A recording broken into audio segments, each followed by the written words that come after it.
In today's video, I'm going to teach you how to extract a subject from its background in Photoshop, a technique that's invaluable for digital artists, photographers, and designers alike. We'll tackle this step by step, so even if you're new to Photoshop, you'll be able to follow along and achieve a professional-looking result. Let's dive right in. The first thing you need to do is open your image in Photoshop. Once it's loaded, make sure the layer you're working on is unlocked. By default, most images open as a locked background layer. You can unlock it by simply double-clicking on the background layer in the Layers panel and clicking OK when prompted. This action allows you to freely make changes and manipulations on the layer. Next, to tackle the selection process, choose a selection tool that's best suited for your subject.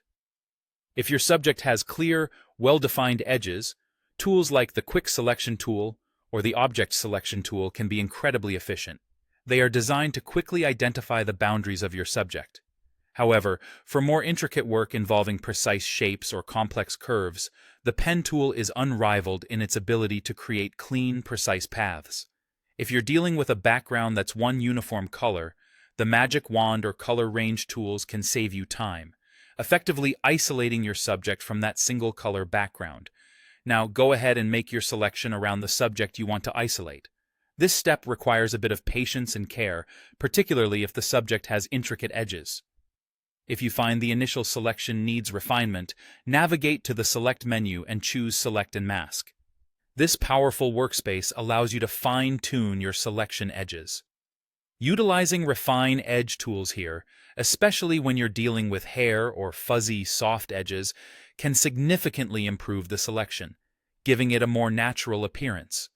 Once the subject is successfully selected to your satisfaction, it's time to add a layer mask.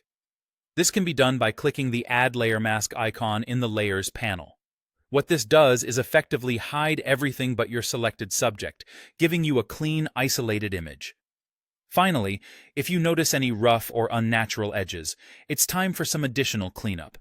Click on the mask thumbnail and select a soft brush. Using black as your brush color will hide any extra bits that you missed, while white will reveal parts that were accidentally masked out. Take your time brushing along the edges until they look natural and blend seamlessly. And there you have it, a beautifully extracted subject ready for your project. With practice, these techniques will become second nature, allowing you to create stunning compositions with ease. I hope you found this tutorial helpful, and don't forget to hit the like button if you did. Happy editing!